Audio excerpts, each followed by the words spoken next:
আসসালামু আলাইকুম dear viewers, কেমন আছেন? আশা করি সবাই ভালো আছেন।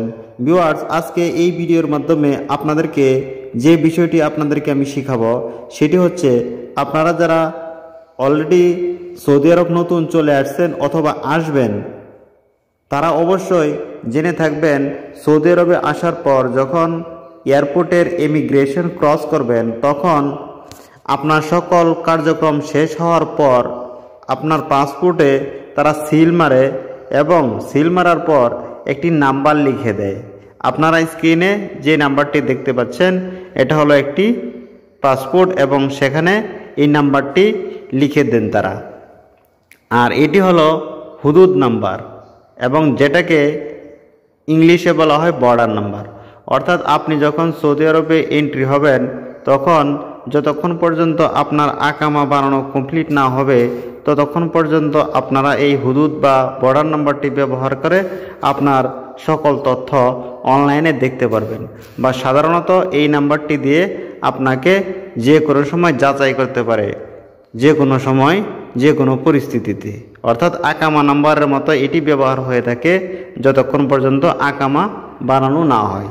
তো ভিউয়ার্স, এখন কথা হলো, আপনারা যদি কখনো সৌদি আরবে আসেন বা এসেছেন, কিন্তু কোনো কারণবশত যদি এই হুদুদ বা বর্ডার নাম্বারটি পাসপোর্টে লেখা না থাকে, তাহলে কিভাবে আপনারা ঘরে বসেই আপনার হাতে থাকা স্মার্টফোনটি দিয়ে একদম সহজেই এই বর্ডার নাম্বারটি বের করতে পারবেন অনলাইনে? আপনাদেরকে এই ভিডিওর মাধ্যমেই সম্পূর্ণ প্রসেসটি আমি দেখাবো। তো ভিউয়ার্স, কথা না বাড়িয়ে এখন চলে যাচ্ছি মূল ভিডিওতে। ভিডিওটি শুরু থেকে শেষ পর্যন্ত না টেনে দেখবেন, তাহলে সম্পূর্ণ প্রসেসটি আপনারা ভালোভাবে বুঝতে পারবেন। তো ভিউয়ার্স, আমি এখন আমার মোবাইল থেকে এই সম্পূর্ণ প্রসেসটি এখন আপনাদেরকে দেখাবো। তো ভিউয়ার্স, প্রথমে আপনারা চলে আসবেন আপনাদের মোবাইলের ক্রোম ব্রাউজারে এবং এখানে আসার পর আপনাদেরকে লিখতে হবে আবশির, ABSHER, আবশির। এটা লেখার পর আপনারা ইন্টার বাটনে প্রেস করবেন। আমি ইন্টার বাটনে প্রেস করলাম। ভিউয়ার্স, তারপর দেখবেন এখানে বিভিন্ন ধরনের অপশন রয়েছে। এখান থেকে উপরের যে প্রথম অপশনটি অর্থাৎ লগ ইন রয়েছে এবং বাম পাশে আরবিতে আবশির লেখা রয়েছে, এখানে ক্লিক করবেন। আমি এখানে ক্লিক করলাম। তো ভিউয়ার্স, তারপর আপনারা স্ক্রিনে দেখতে পাচ্ছেন আরও একটি নতুন ইন্টারফেস এখানে চলে আসছে। একটু নিচের দিকে স্ক্রল করে আপনারা দেখতে পারবেন এখানে ইনকোয়ারি সার্ভিস নামক একটি অপশন চলে আসছে এবং এখানে বিভিন্ন ধরনের অপশন রয়েছে। তো এখান থেকে প্রথমে দেখতে পাচ্ছেন visitor forget user name, digital visitor card ইত্যাদি। এখান থেকে ডান দিকে যে এরো মার্ক রয়েছে, এটাকে আপনাকে বারবার ক্লিক করে আমাদের কাঙ্ক্ষিত পেজটি ওপেন করতে হবে। অর্থাৎ আমি এখানে ক্লিক করলাম, তারপর আরও একটি ক্লিক করলাম, একদম সর্বশেষ চলে যেতে হবে, শেষের অপশনটিতে চলে যেতে হবে। আমি আবারও ক্লিক করলাম এবং সর্বশেষ দেখেন কিউরি বর্ডার নাম্বার, এই অপশনটি আপনাদেরকে খুঁজে বের করতে হবে। যখন আপনারা এই কিউরি বর্ডার নাম্বারটি পেয়ে যাবেন, এই অপশনটি, তখন আপনাদেরকে এখানে ক্লিক করতে হবে। তো আমি কিউরি বর্ডার নাম্বার এখানে ক্লিক করলাম এবং এখানে ক্লিক করার পর আরও একটি নতুন ইন্টারফেস এরকম চলে আসছে, আপনারা দেখতে পাচ্ছেন। এখানে আসার পর নন জিসিসি সিটিজেন্স, এখানে ক্লিক করতে হবে। তো আমি এখানে ক্লিক করলাম। ভিউয়ার্স, তারপর দেখবেন আরও একটি নতুন ইন্টারফেস এরকম চলে আসবে। এখানে আসার পর এখানে কিছু আপনাদেরকে ডকুমেন্টস বা প্রয়োজনীয় ইনফরমেশন আপনাকে ফিল আপ করতে হবে। যেমন প্রথমে রয়েছে ভিসা নাম্বার এবং তারপর রয়েছে ভিসা ইস্যুইং ডেট, এবং এই ভিসা ইস্যুইং ডেটটি দুইভাবে আপনারা দিতে পারবেন। হিজরিতেও দিতে পারেন, অর্থাৎ আরবিতে দিতে পারেন, অথবা ইংলিশে দিতে পারেন। যদি ইংলিশে দেন তাহলে নিচের অপশনটি সিলেক্ট করতে হবে এবং যদি আরবিতে দেন তাহলে উপরের অপশনটি সিলেক্ট রাখতে হবে। তো একে একে আপনাদেরকে এই অপশনগুলি ফিল আপ করে দেখাচ্ছি। প্রথমে এখানে দিতে হবে ভিসা নাম্বার। তো ভিসা নাম্বারটি কোথায় পাবেন, তার জন্য আমি ব্যাগে চলে যাচ্ছি। ভিউয়ার্স, এই যে আপনারা স্ক্রিনে দেখতে পাচ্ছেন, এটি একটি ভিসা। যেমন এখানে কিংডম অফ সৌদি আরবিয়া আরবিতে লেখা রয়েছে এবং এর নিচে ডান পাশে দেখেন ভিসা নং, তারপর রয়েছে ভ্যালিড ফ্রম, তারপর রয়েছে ভ্যালিড আনটিল, তারপর রয়েছে ডুরেশন অফ স্টে। এখান থেকে ভিসা নাম্বার হলো প্রথম যে লাইন ভিসা নং এর বাম পাশের লেখাটি হলো ভিসা নাম্বার, যেমন 618414 এটি হলো ভিসা নাম্বার। তো আমি এখন এই লোকের এই ভিসা নাম্বারটি এবং এই ভিসার যে ডকুমেন্টসগুলো রয়েছে অর্থাৎ ভিসা নাম্বার এবং ইস্যুইং ডেট এটি বসিয়ে এই লোকের বর্ডার নাম্বারটি আমি বের করব। কেননা এই লোকের বর্ডার নাম্বারটি তার পাসপোর্টে লেখা হয় নাই, ইমিগ্রেশন থেকে কোনো কারণবশত তারা লিখে দেয় নাই। তো এখন আপনাদেরকে লাইভ প্রমাণ সহকারে আমি আপনাদেরকে এই হুদুদ বা বর্ডার নাম্বারটি এখন আপনাদেরকে দেখাচ্ছি।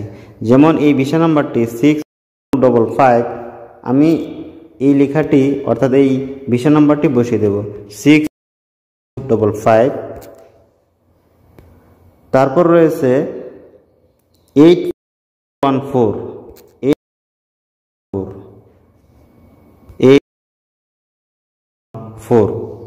ভিউয়ার্স। তারপর আমার ভিসা নাম্বারটি দেওয়া হয়ে গেছে। তারপর এখান থেকে ভিসা ইস্যুইং ডেট দিতে হবে। তো এখানে যেহেতু আমি ইংলিশ ভিসা ইস্যুইং ডেটটি বসাবো, তাই আমি হিজরি এর নিচের অপশনটি সিলেক্ট করলাম। তারপর এখান থেকে ভিসা ইস্যুইং ডেট এটাকে বসানোর জন্য ডান পাশে দেখেন একটি ক্যালেন্ডারের মতো চিহ্ন রয়েছে, এখানে ক্লিক করতে হবে। আমি এখানে ক্লিক করলাম এবং এখান থেকে দেখেন এই ক্যালেন্ডার থেকে আপনাদেরকে ভিসা ইস্যুইং ডেটটি সিলেক্ট করতে হবে। তো ভিসা ইস্যুইং ডেটটি ভিসার কোন জায়গায় থাকে সেটা এখন আপনাদেরকে আমি দেখাচ্ছি। ভিউয়ার্স, এই যে দেখেন ভিসাটিতে এখানে দুইটি ডেট রয়েছে, একটি হলো ভ্যালিড ফর্ম এবং দ্বিতীয়টি হলো ভ্যালিড আনটিল। তো এখানে ভ্যালিড ফর্ম এটি হলো ভিসা ইস্যুইং ডেট 2024। তো আমি এখান থেকে 2024 এটাকে সিলেক্ট করলাম,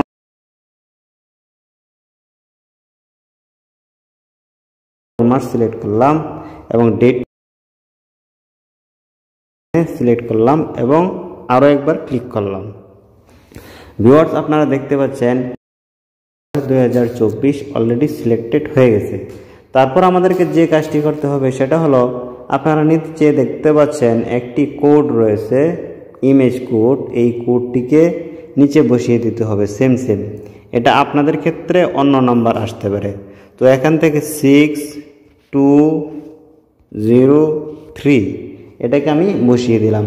তারপর এখান থেকে এই যে দেখেন এক্সিটের উপর একটি লেখা রয়েছে ইনকোয়ারি, এখানে ক্লিক করতে হবে। আমি এখানে ক্লিক করলাম। ভিউয়ার্স, দেখেন এখানে লেখা চলে আসছে you have done the transaction successfully, অর্থাৎ আমি যে লোকের ভিসা নাম্বার এবং ভিসা ইস্যুইং ডেটটি দিয়েছিলাম ওই লোকের বর্ডার নাম্বারটি বা হুদুদ নাম্বারটি এখানে চলে আসছে। আপনারা দেখতে পাচ্ছেন এখানে বর্ডার নাম্বার, এই যে আপনারা দেখতে পাচ্ছেন। তো ভিউয়ার্স, এভাবে আপনারা যারা সৌদি আরবে নতুন আসছেন বা আসবেন অথবা আপনাদের এই বিষয়টি জানা দরকার, তারা এই ভিডিওটির মাধ্যমে খুব সহজেই দেখতে পারবেন যে আপনি নতুন আসার পর আপনার হুদুদ নাম্বার বা বর্ডার নাম্বারটি কত। তো ভিউয়ার্স, এভাবে আপনারা খুব সহজেই এই বিষয়টিকে জেনে নিতে পারবেন বা আয়ত্ত করে নিতে পারবেন। তো ভিউয়ার্স, ভিডিওটি যদি আপনাদের কাছে উপকৃত মনে হয় তাহলে আমার চ্যানেলটিকে সাবস্ক্রাইব করবেন। আর যদি ফেসবুক পেজ থেকে দেখে থাকেন তাহলে আমার ফেসবুক পেজটিকে লাইক ও ফলো করবেন। আর যদি অলরেডি সাবস্ক্রাইব অথবা লাইক ও ফলো করে থাকেন তাহলে থ্যাংক ইউ সো মাচ।